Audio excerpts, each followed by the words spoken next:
Hello and welcome. It's 10 a.m. on Monday, the 25th of August. You're tuned in to our mid-morning newscast here on Arirang TV. I'm Mark Broome, and it's great to have you with us on this rainy day in Seoul. Let's take a look at what's making the headlines. Korea's National Assembly remains in deadlock after the ruling party rejects the main opposition party's proposal for the creation of a trilateral dialogue channel with the bereaved families on April's Sewol-ho ferry sinking.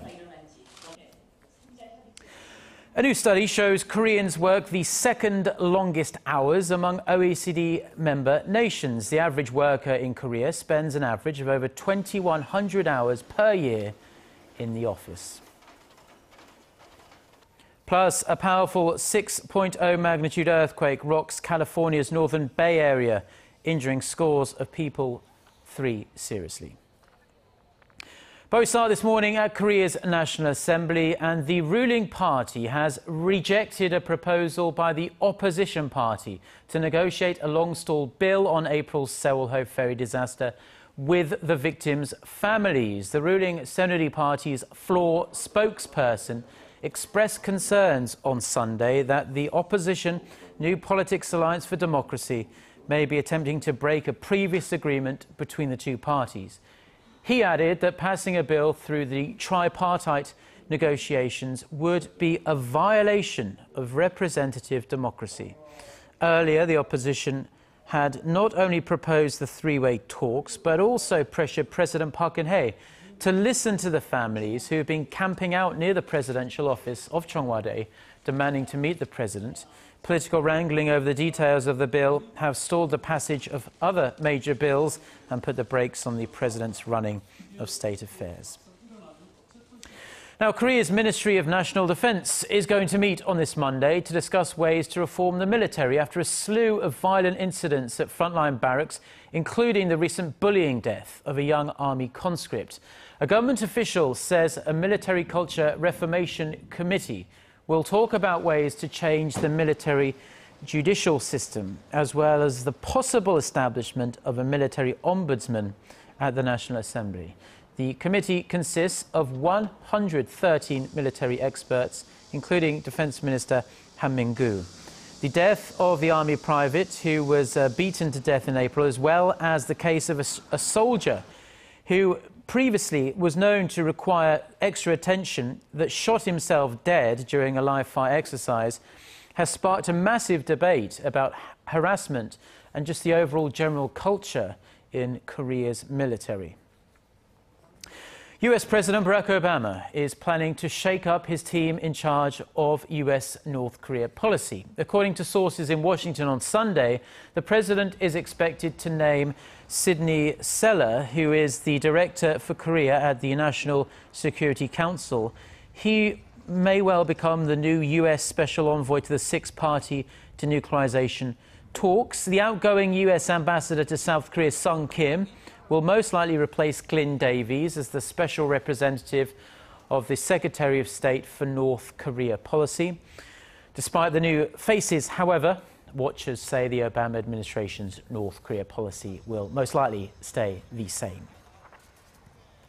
North Korea is continuing to lash out against the ongoing joint military exercises taking place right now between South Korea and the US, but the regime has been holding back from test firing any missiles for well over a week now. Watchers say North Korea is keen to avoid upsetting Seoul ahead of the upcoming Asian Games, which will be held in the South Korean city of Incheon from the middle of next month. Our Sun Jung-in has this report.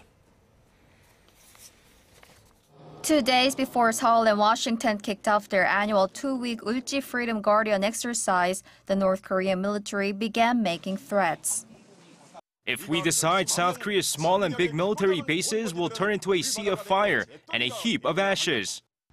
Pyongyang has long denounced the drills as a rehearsal for an invasion of the North.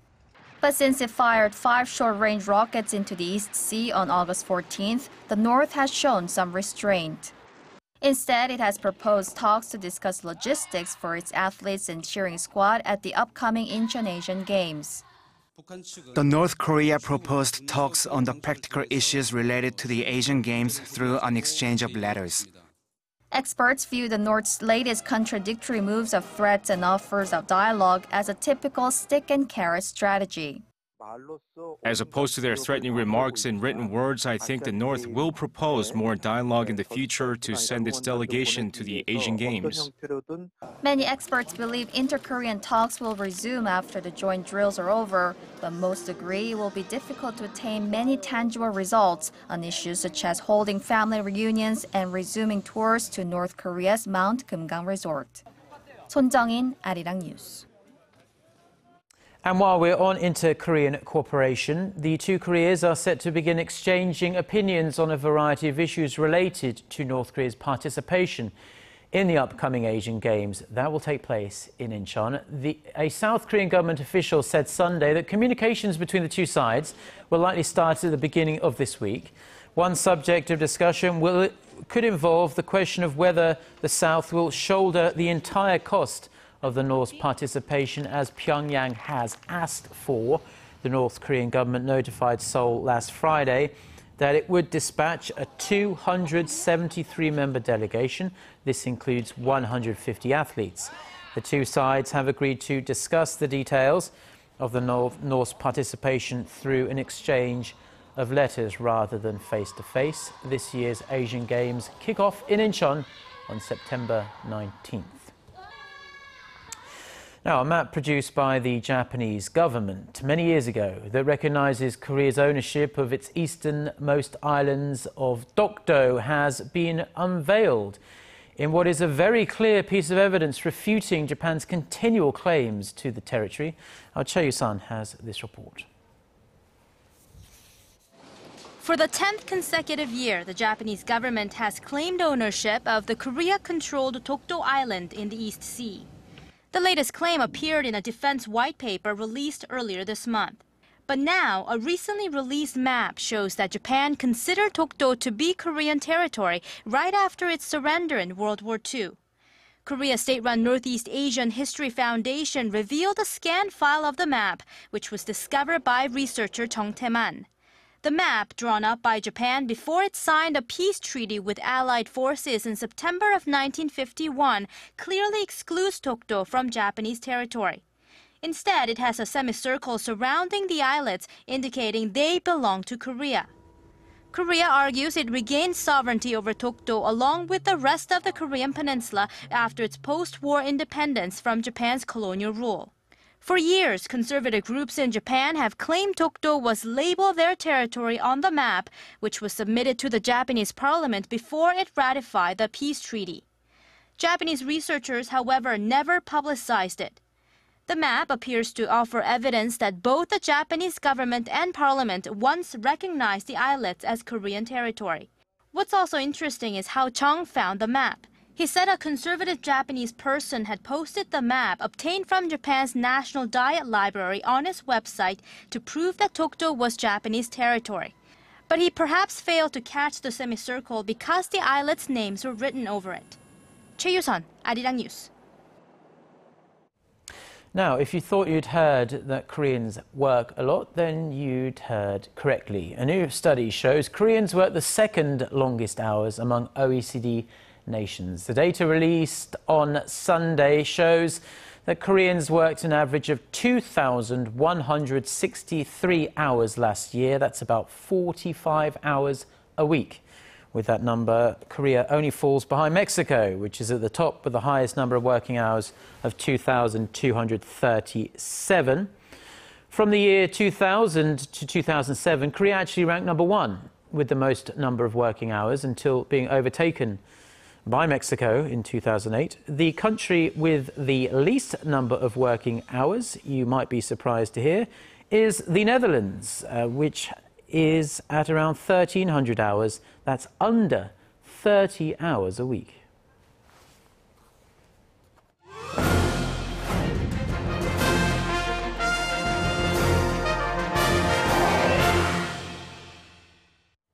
Right, well, it's time for this week's edition of Industry Insight, and Korea is one of the most wired and tech-conscious nations in the world. But a number of cultural factors can make it very difficult for young, up-and-coming entrepreneurs. Our Connie Kim takes a special look at some of the challenges facing Korea's tech startups. Facebook, Yahoo, Apple. These are just a few big names that started out small in Silicon Valley. Their big ideas eventually reached consumers, but only after the right financial backers came along. Here in Korea, things can be a bit tougher for startups. 1,500 Silicon Valley venture companies raised $25 billion last year. The total for Korea-based startups, a mere 6/100ths of that. Korea saw explosive growth in venture-backed capital starting in the 90s, but only about a little more than half currently survive past the 5-year mark today. Well, to get a better sense of where things stand today, I talked with one startup, Shaker Media, a video creating company that is thriving. Take a look. Making memories last is what Shaker Media does. With its instant video creating platform, Shaker makes dragging and dropping simple and creating professional quality videos easier. I think of video as the most powerful storytelling medium. When you and I are here face-to-face talking, that's a powerful storytelling medium. And so I thought that it would be necessary and desirable for many people, everyone, not just the people with the big production budgets and the fancy expensive cameras to be able to do video, but for everyone to do great video. It also helps small businesses advertise, in a way helping the Park Geun-hye administration's creative economy drive in search for fresh, innovative ideas for growth engines.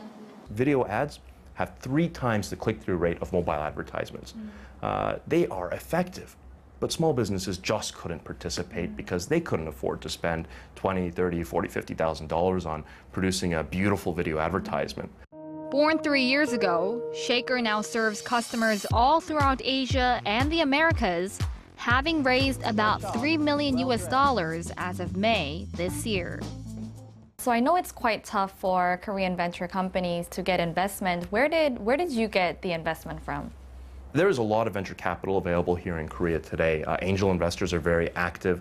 We've also raised money from Facebook executives. We've also raised money from Korea's largest internet company, NHN Investment, and Korea's largest steel company, POSCO Investment. But that's not the reality for the majority of startups in Korea. Having to break ground on the back of financial guarantees or loans can turn off a lot of young entrepreneurs, especially in a business environment where investing through M&As is not as prevalent as it is in, say, the United States.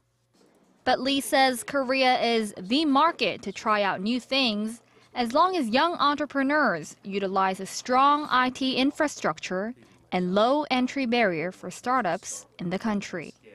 There is a vibrant local market here in Korea, an incredible test bed to test your ideas with a very receptive local market that's ready to try new things. Connie Kim, Arirang News.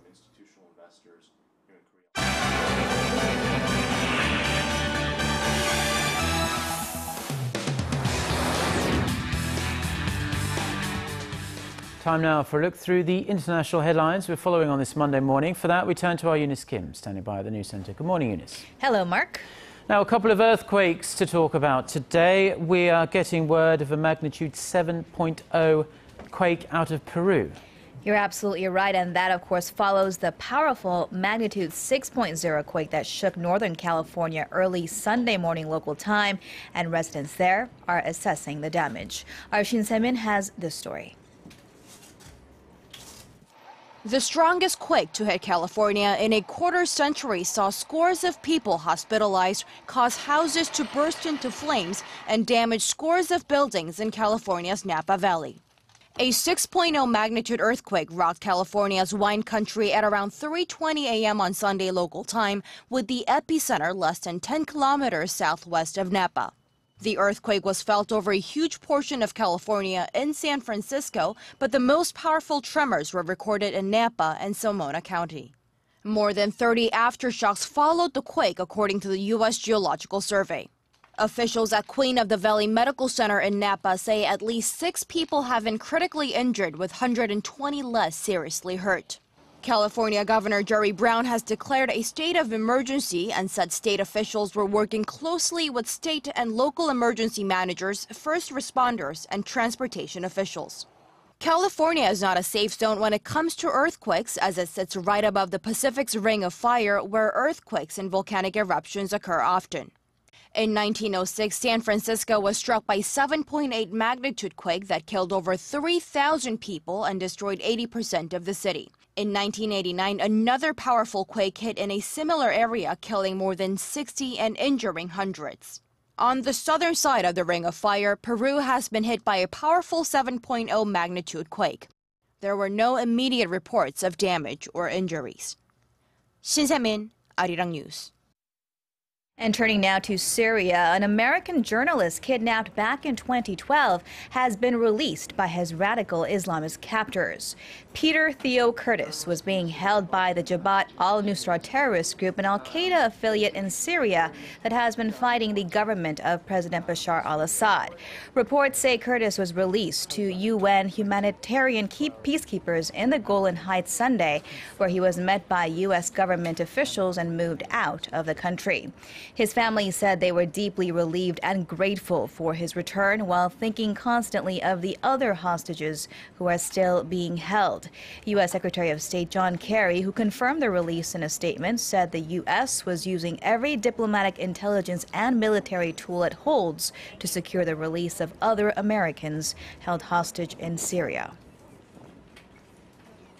Meanwhile, UK officials say they are close to identifying the jihadist who beheaded U.S. journalist James Foley.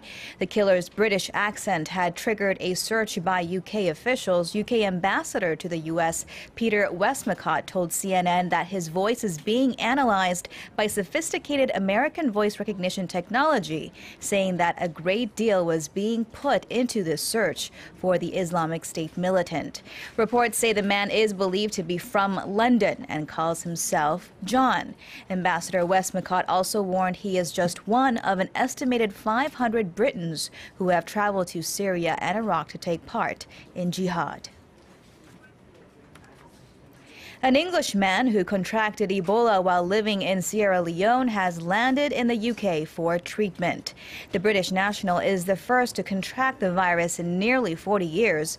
Believed to be an aid worker, he flew on a specially equipped Royal Air Force plane to North London, where a dedicated isolation unit at the Royal Free Hospital was prepared for his arrival. Meanwhile, a health worker associated with the World Health Organization has fallen ill from Ebola in Sierra Leone and is receiving care. This as authorities in the Democratic Republic of Congo said 2 people there have died from the virus in the country's northwest. Said that a team of South Korea. Get connected to Korea and the world.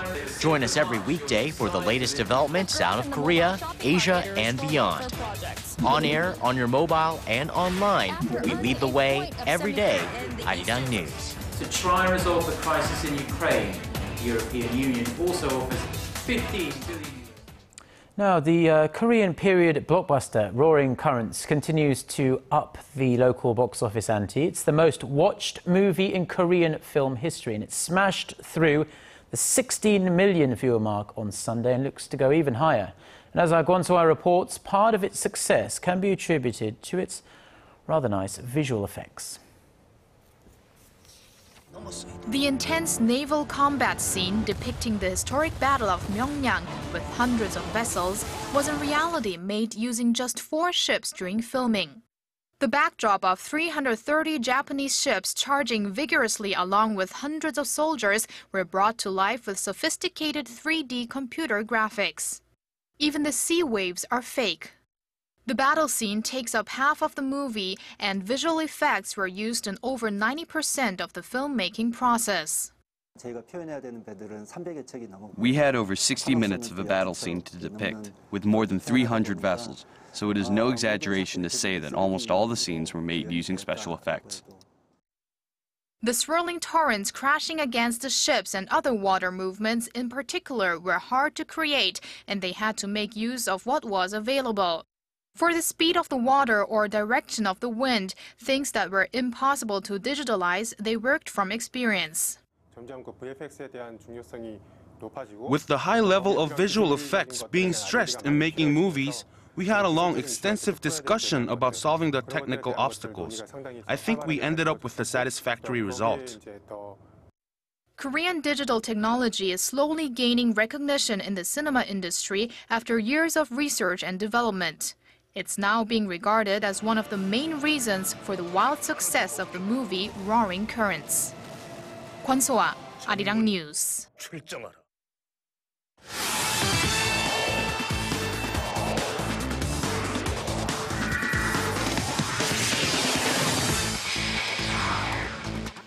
And a good Monday morning to you all as we kick things off with the 2014 Little League World Series, as Korea has been shocking the world as they beat Japan for the second straight time over the weekend 12-3 and advanced to the championship game. And earlier today, they faced off against Jackie Robinson West of Illinois for the title. And now Korea does strike early against the U.S. champions as they score once in the first inning and in the third as well, taking an early 2-0 lead. A nail-biter of a game all throughout as both teams play with full emotions, and in the top of the sixth inning, Korea scores 4 times, and that's the difference there as Jackie Robinson West tries to rally at the bottom of the inning, scoring 3 times, but Korea does hold on to win 8-4, winning their first World Series in 29 years. And now shifting gears to volleyball, where the South Korean men's national volleyball team faced off against India during the AVC Cup finals and won their very first title. With the biennial tournament taking place at Almaty, Kazakhstan, the South Korean men's team goes undefeated, winning all 6 of their matches, including the final against India. Now facing off against India for the second time, the result wasn't any different as they win this one in straight sets 3-0, winning their first AVC Cup title. And speaking of first, with the Summer Youth Olympics currently taking place in Nanjing, China, Kim Young-tae won Korea's first ever track medal when he finished third during the 110-meter hurdles, coming in at a final time of 13.43 seconds for the bronze medal. And now with that, we're going to move over to Sunday's K-League Classic action. We had the Incheon United draw against Jeju United 0-0, with Cheonnam beating Busan in a close one 1-0. Meanwhile, let's take a look at the Suwon Samsung Blue Wings take on Seongnam FC. Now going into the match here, both sides going neck and neck in the first half of the match as they're evenly matched despite the scoreless first half. But the second half, a different story as Kim Tae-hwan scores in the 56th minute, giving Seongnam FC the 1-0 lead. But shortly after the 62nd minute of the match, it's Suwon Santos to the rescue, the equalizer, as the match is now tied 1-1. Suwon tries to get in one last goal in the 90th minute, but to no avail as the match ends in a 1-1 draw. And now finishing things off with some Sunday night KBO action, we had the Hanwha Eagles and the Kia Tigers rain out last night, but the LG Twins rallied back to beat the Lotte Giants 6-5, with the SK Wyverns beating the Samsung Lions 11-8. Meanwhile, let's take a look at the NC Dinos square off against the Tucson Bears. And of course, going into the game here, we go over to the first inning of the game. Eric Thame's sac fly to left field. Park Min-woo scores from third and it's 1-0 NC. Bottom of the inning, Kim Hyun-soo, that's a double to center. In comes Choi Ju-hwan and he's safe 1-1. Meanwhile, both starting pitchers, Eric Hacker and Yuneski Maya, throwing a brilliant game as this game goes into the 9th inning with a man on third, and that's a wild pitch from Lee Yong-chan. Ji Seok-kun scores, and that's the difference as the NC Dinos win it 2-1. And on a side note, earlier today, finishing things off in the Canadian Women's Open, we had the South Korean LPGA golfers just dominating earlier today as Ryu So-yeon was able to win the Canadian Women's Open title, followed by 2 other Koreans, with Chen Ah-yeon and Park In-bi finishing second and third. I'll have more up on this on tomorrow morning's edition of the program. Meanwhile, this has been SJ. Have a great rest of the day and see you guys again for your sports needs.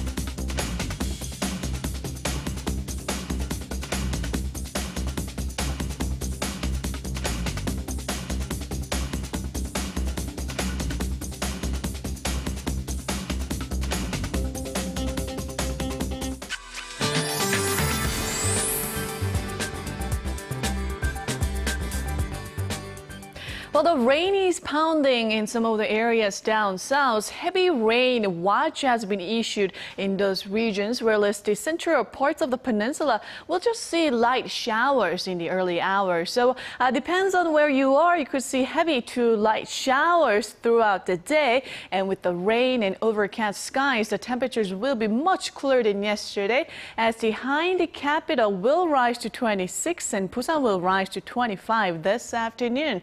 And for other regions, it looks like Jeju Island will get up to 30 and Dokdo should see highs of 22. Now the weather for this looks to be more promising, including here in Seoul. Mostly to partly sunny skies are in store with temperatures rebound to upper 20s. That's all for now. Back to you, Mark, in the studio. Thank you very much, Jion, for the weather there. And that's all we have for now. We'll be back again at noon Korea time with many more news stories. Until then, goodbye.